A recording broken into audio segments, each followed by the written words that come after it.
네, 지금 저희가 동국제강에 대해서 한번 알아보고 있는데 일단 취업 준비생분들을 직접 만나실 거 아닙니까? 지금 그 분들 사이에서 선호도는 어떻고 얼마나 지원을 하시는가요?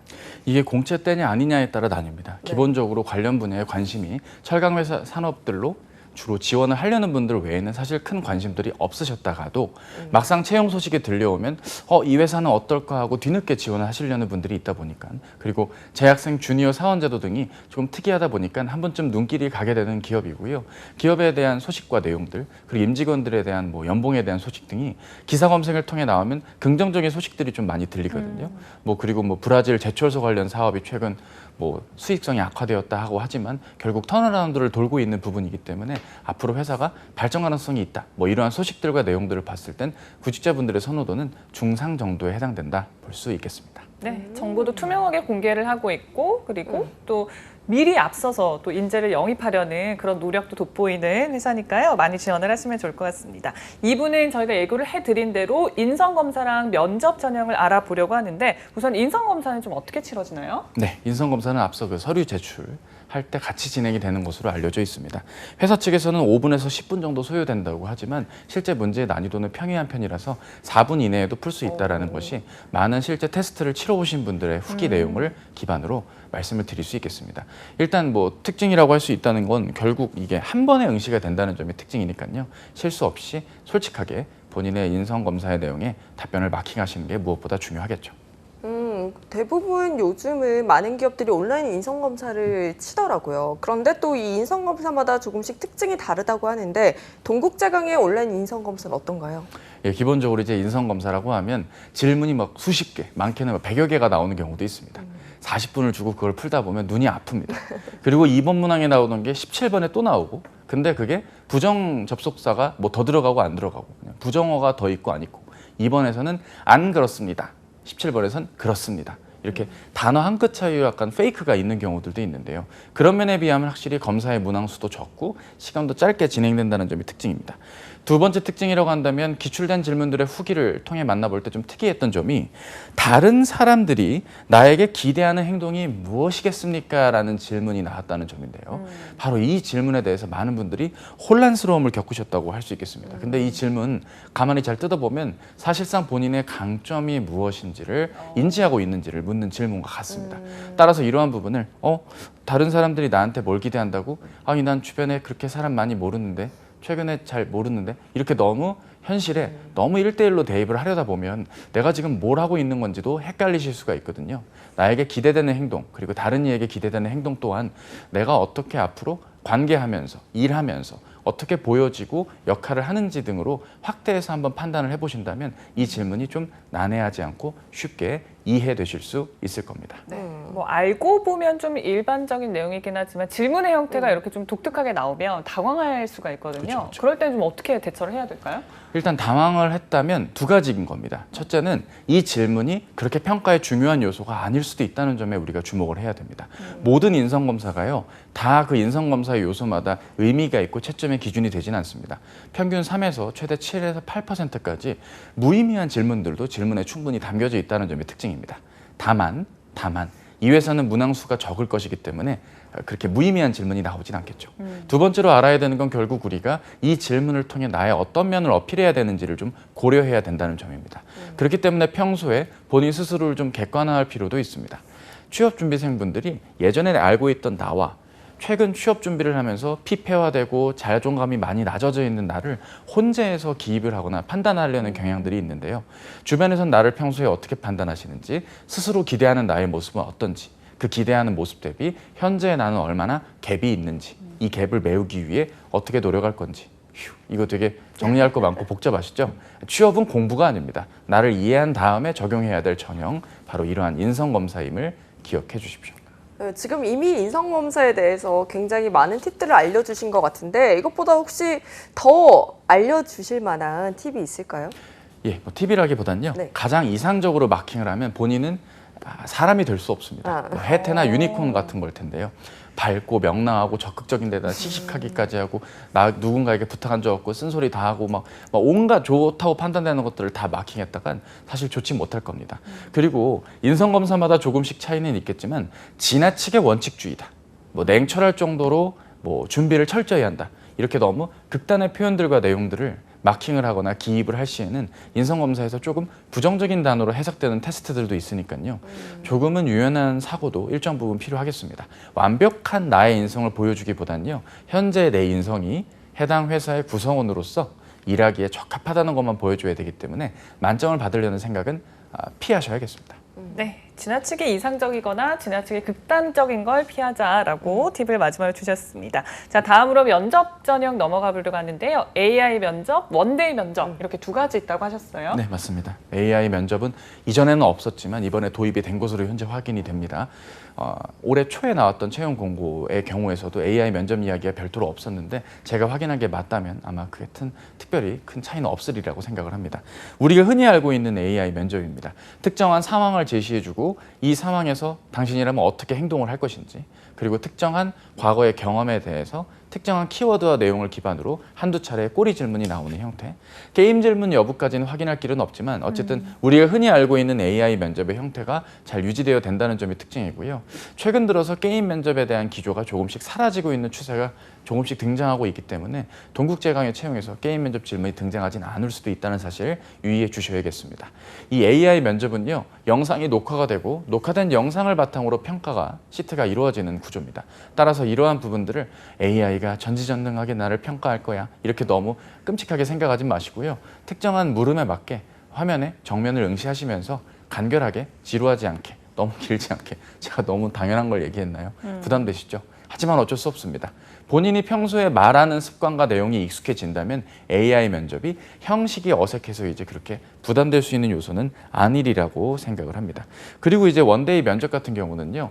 기존에 나와 있는 회사 측의 블로그 정보와 면접을 다녀오신 분들의 후기를 비추어 봤을 땐 직무 테스트 전형이 일단 15분 정도 있고요. 회사라든지 경영, 여러 환경에 대한 이야기들을 다루는 어떤 상식에 대한 것들을 포함한 에세이 테스트가 있고 그 다음에 PT 테스트가 있고 40분간 다대다 혹은 다대일 전형의 심층 면접이 예정이 되어 있는 것으로 알고 있습니다.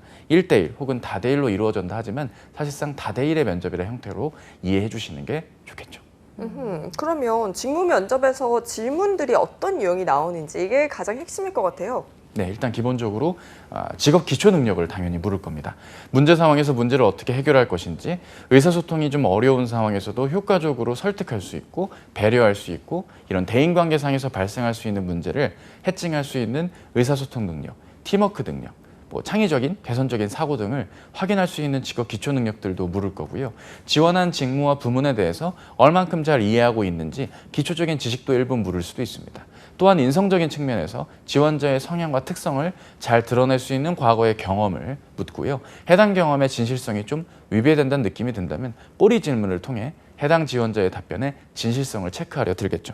뭐 여러 기업들이 있지만 기본적으로 내가 어떠한 강점이나 역량이 있다라고 뒷받침을 하려면 본인의 강점의 근거가 될 수 있는 경험들을 효과적으로 확보하는 것도 무엇보다 중요할 테니 이러한 부분의 대비, 만발의 대비가 필요하지 않나 싶습니다. 네. 때로는 너무 열심히 준비를 해서 막상 현장에 가면 막 떨릴 때가 있거든요. 맞아요. 네, 그래서 때로는 좀 비워라 이런 얘기도 하시는 것 같습니다. 좀 어떻게 면접을 잘 준비하냐라고 여쭤보고 싶지만 오히려 입장을 바꿔서 어떤 경우에 좀 면접관이 거부감을 느끼는지도 궁금해요. 네, 아주 뭐 적절한 지적이셨습니다. 네. 그 거부감을 느낀다는 건 대단한 게 아닙니다. 우리가 일반적으로 뭐 누군가랑 이야기를 할 때 너무 투머치하다, 너무 이렇게 과하다 싶은 것들 혹은 내가 좀 보기에 난해한 것들을 반복해서 보여주는 행동들이 우리를 좀 힘들게 할 텐데요.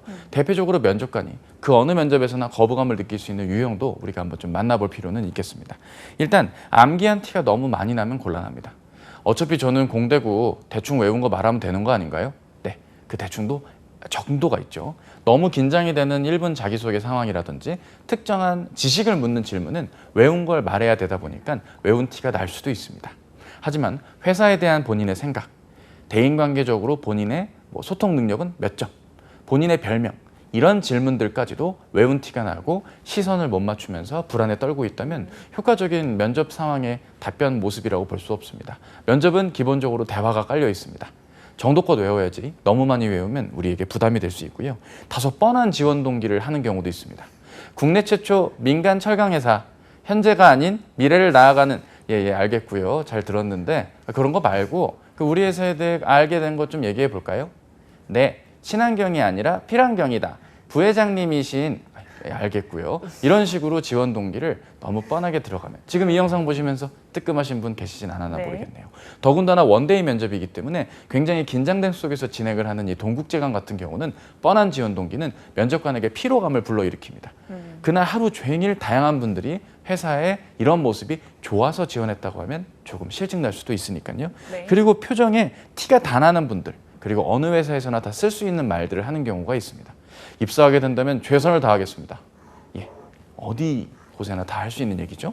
그리고 표정이 좋고 나쁨이 티가 나시는 분들은 표정 관리 연습도 평소에 해주시는 게 좋습니다. 네. 당황하면 당황했다고 입이 나온다라든지 눈을 지나치게 깜빡인다든지 극단적인 비유일 수도 있지만 의외로 놓치고 있는 당신 본인이 좀 화면을 보면서 혹은 거울을 보면서 연습을 해주시는 습관, 면접관에게 거부감을 안 주기 위한 노력이라고 생각하시는 게 좋겠습니다. 네, 지금 보면서 굉장히 저거 내 설명 같은데 하고 불안에 떨고 계시는 지원자분들이 계실 것 같습니다. 그렇다면 면접에 앞서서 그래도 이것만은 유의하고 가자 이런 포인트가 있을까요? 예, 저는 앞서서 이렇게 부담감을 느끼는 유형에는 네. 결국 본인이 면접 때 할 이야기거리가 충분히 정리가 안 됐기 때문에 불안한 마음 탓에 이렇게 좀 평소와는 다른 모습이 보여지는 게 아닐까 싶습니다. 대한민국 구직자의 70~80%는요. 평소에 지인들이나 가족들이랑 얘기할 땐 세상 엄청 말을 잘합니다. 근데 면접만 가면 말을 못하는 건요. 평소에 말하는 것처럼 할 이야기거리가 충분히 확보되지 못했기 때문일 텐데요. 그 중에 하나는 결국 이러한 특히 동국제강의 면접의 경우에서 보더라도 경험을 기반으로 물을 수 있는 역량 질문에서 본인의 경험을 충분히 활용하지 못하는 측면도 있을 겁니다. 하나의 경험에 하나의 에피소드만 말하고 그 경험을 용도 폐기하는 현상은 우리가 이제 극복해야 될 숙제가 아닐까 싶습니다. 본인께서 특정 철강 회사의 현장을 견학하는 프로그램에 다녀왔다고 가정을 해보죠. 우와, 철강 회사다. 되게 좋다.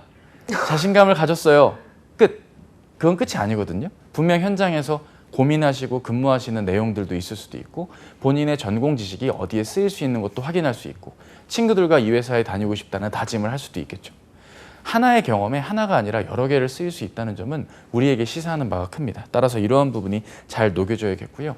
하나의 경험을 통해 하나가 아닌 여러 에피소드의 강점들이 결국 모인다면 본인의 이야기가 특히 본인의 강점이 소통이나 협업이 아니라 뭐 업무를 대하는 자세 혹은 특정 분야에 대한 관심 등으로 확장해서 쓰일 수 있다는 것도 기억해 주시면 좋겠습니다. 네. 평소에 뭐 가족들이나 친구 앞에서 이렇게 대화하는 연습을 좀 많이 하면 좋을 것 같다는 생각이 듭니다. 그리고 아까 그 면접 전형 설명해 주실 때요, 여기 동국제강에 PT 면접도 있다고 하셨나요? 네.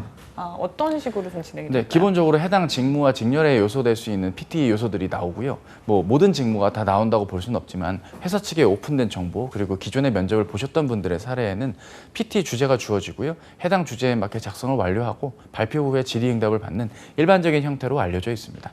다만 회사 측에서 PT 면접이라는 소개를 자세히 하진 못한 부분은 아무래도 실제 면접까지 가신 분들께 면접을 이메일을 통해 혹은 문자를 통해 안내를 주실 수 있는 부분이고요. 회사의 특징상 또 변경이 될 수도 있는 소지도 존재를 할 것입니다. 이를테면 코로나 상황이 지금처럼 더 나아진다면 좋겠지만 나아지지 못할 경우에는 축소해서 운영할 수도 있는 부분이 있으니까요. 그러한 부분들 유의하시면서 이럴 때는요. 최대한 많은 커버를 좀 하시는 게 좋아요.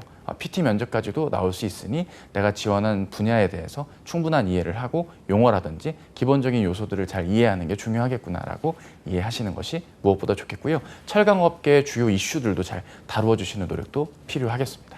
네, 그럼 이렇게 동국제강의 면접 전형을 모두 이렇게 겪게 되면서 준비를 하게 될 지원자분들을 위해서 면접 전형 준비 팁도 좀 짚어주시죠. 네, 뭐 앞서 PT 면접 때도 말씀을 드렸지만 철강 산업에 지원을 하시는 거기 때문에 철강업에서 기본적으로 쓰이는 용어라든지 최근 산업의 동향들, 뭐 특정한 인터넷 기사 한두 개만으로 동국제강 사업을 일반화해서 평가하시기보다는 여러 자료들을 서칭하시거나 회사 측 정보 제공들도 잘 찾아보시는 것 중요하겠습니다. 내가 지원하려는 회사를 잘 이해해야 되니까요. 또 하나는 면접 전형의 전반적인 플로우를 잘 이해하는 게 무엇보다 중요합니다. 그냥 이 질문 나오면 어떻게 답하지? 저 질문 나오면 어떻게 답하지? 이런 식으로 문제은행식으로 접근하지 마시고요. 자, 면접장에 입장을 한다. 자기소개나 간단한 지원 동기를 밝히고 강점과 지원 부문에 대한 생각이 이어진다. 주요 경험 기반으로 질문이 많게는 5-6가지로 나올 수 있다. 지원 의지 이후 입사에 대한 걱정이나 고민, 즉 입사 후 포부를 묻는다. 진짜 입사할 것인지 지원 동기를 되묻는다. 자, 이게 일반적인 대기업들의 면접의 기본적인 플로우입니다. 이러한 부분들을 잘 감안하시면서 이쯤 되면 이러한 질문들이 나올 수 있으니 거기에 맞게 내 답변 내용을 잘 꾸려보자라고 면접을 하기 전, 면접 진행 중에도 끈끈이 이어가실 수 있는 노력이 무엇보다 필요하겠습니다. 네, 회사에 대한 이해가 있어야 되고 그리고 면접에 대한 플로우도 잘 알아두자라고 조언을 해주셨습니다. 아까 보니까 그 인도어를 하는 분을 또 뽑고 있다라고 하는데요. 네. 네, 만약 실무에 돌아가면 이제 지원을 하셨을까요? 예, 제 직업의 특징도 있고요. 지금 이 방송의 취지가 있기 때문에 저는 동국제강에 지원한다고 자신 있게 말씀을 드릴 수 있겠습니다. 특히 현장을 이해할 줄 아는 건 무엇보다 중요할 텐데요. 브라질로 진출을 했던 제철소 사업 이미 2017년도부터 수익이 나고 있고 물론 약간의 적자 폭은 있지만 예. 앞으로 만회가 되는 부분이겠죠. 이렇게 현지 인력에 대한 부분들이 현지 채용자들도 물론 있겠지만 국내에서 공채 담당자들도요. 실제로 인도 현장에서 일을 한다기보다는 인도 현지의 직원들이라든지 현재 거래선들과 어떻게 협업을 할 수 있는지 부분들로 잘 참여를 하고 접근할 줄 알아야 되겠습니다. 브라질 제철소의 사례도 그렇고요. 포스코라든지 브라질 현지의 우수 기업과 같이 조인트 벤처 형태, 즉 JV 형태로서 제철소 사업을 브라질 현지에서 이어왔던 것처럼 인도 현지에서도 꼭 제철소 사업이 아니더라도 다양한 형태의 어떤 협업과 콜라보가 있을 예정이기 때문에 현지에 대한 이해도를 갖춘 사람들을 아무래도 선호하게 될 텐데요. 이러한 채용 공고의 모습만 보더라도 동국제강 채용의 특징은 서류 전형부터 면접까지 실제 지원하려는 부문과 분야에 대한 충분한 이해도를 갖추었는지가 무엇보다 좀 중요하지 않을까 생각을 하게 됩니다. 특히나 어떤 분야에 대해서 단순히 단편적으로 검색을 해서 이해했다는 정도보다는 과거의 경험을 통해 혹은 입사를 위한 준비 과정에서의 쌓아왔던 지식을 통해 우리가 잘 확보하는 것이 무엇보다 중요하겠고요. 동국제강하면 여기가 정확하게 내가 일을 오래 할 수 있을까라는 생각들도 좀 걱정이 드시겠지만 너튜브라든지 다양한 형태의 클립들을 통해 이미 현직자들은 충분히 자부심을 갖고 근무를 할 수 있다는 점이 특징이라고 볼 수 있습니다. 더군다나 요즘 또 중반기라고 하잖아요. 하반기가 오기 전에 채용 시기가 도래했는데 조금은 경쟁도가 좀 떨어질 수 있는 요즘 취업의 특징을 고려한다면 이럴 때 한번 과감하게 도전도 지원도 해보시면서 탈락을 한다면 자양분이 될 수도 있고요. 면접 전형 그 이상까지 간다면 본인에게 좋은 사회생활의 첫 출발이 될 수 있으니까 동국제강 취업 절대 놓치지 마시고 적극적으로 지원하시는 게 무엇보다 중요하겠습니다. 네, 이렇게 오늘 1시간 동안 동국제강에 대해서 정말 모든 것을 다 파헤쳐 본 것 같은데 지금 마지막으로 지원자들에게 조언 한 말씀 해주신다면 어떤 말씀 해주실 건가요? 네, 사실 이게 미루는 습관은 참 금기되어야 되는 게 사실입니다. 미루지 않고 이제 잘 접근하고 작성하시는 게 좋겠고요. 서류 전형의 작성이 어느 정도 폼이 끝났다면 자소서 작성도 중요하잖아요. 저희가 내일 이 시간에, 제가 알기로는 내일 이 시간에 동국제강 자소서에 대한 부분들도 다뤄드리는 걸로 알고 있습니다. 현명하게 접근하시는 분들은 저희의 컨텐츠 혹은 영상 잘 시청하시는 것도 분명 도움이 될 거고요. 나머지 전형들에 대한 여러 카더라 통신들이 여러 오픈 카톡방이라든지 다양한 게시판 등을 통해 나와 있는 것으로 알고 있습니다. 단순히 한두 정보에 집착하거나 휩쓸리시기보다는요. 전반적으로 채용의 형태가 균등하게 그리고 차분하게 준비가 된다면 못 넘을 부분들은 없으니까요. 적극적으로 지원을 이어가시면서 본인의 현명한 취업 준비 부탁드리겠습니다. 네, 좋습니다.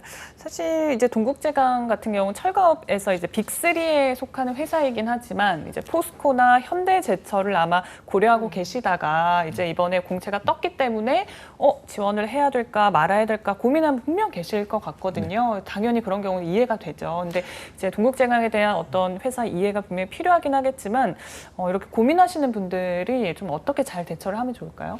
글쎄요. 일단은 고민만 한다고 해결되는 건 아니고요. 네.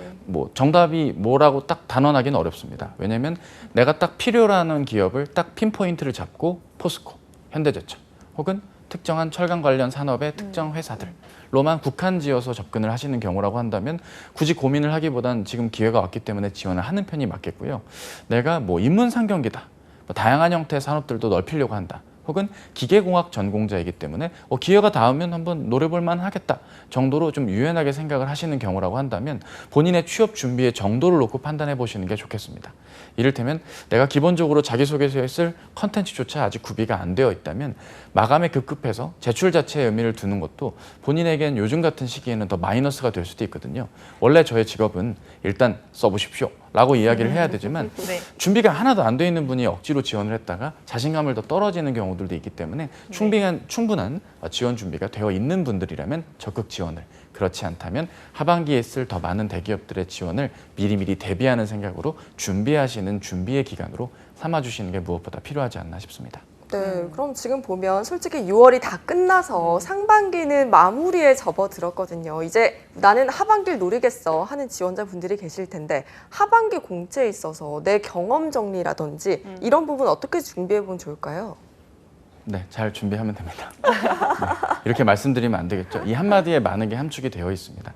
결국 앞서서 말씀드린 거에 반복으로 느껴지실 수 있겠지만 지원하려는 산업을 잘 이해하고요. 해당 산업에서 경쟁력을 갖춘 그 회사. 오늘이라면 동국제 강의였겠죠.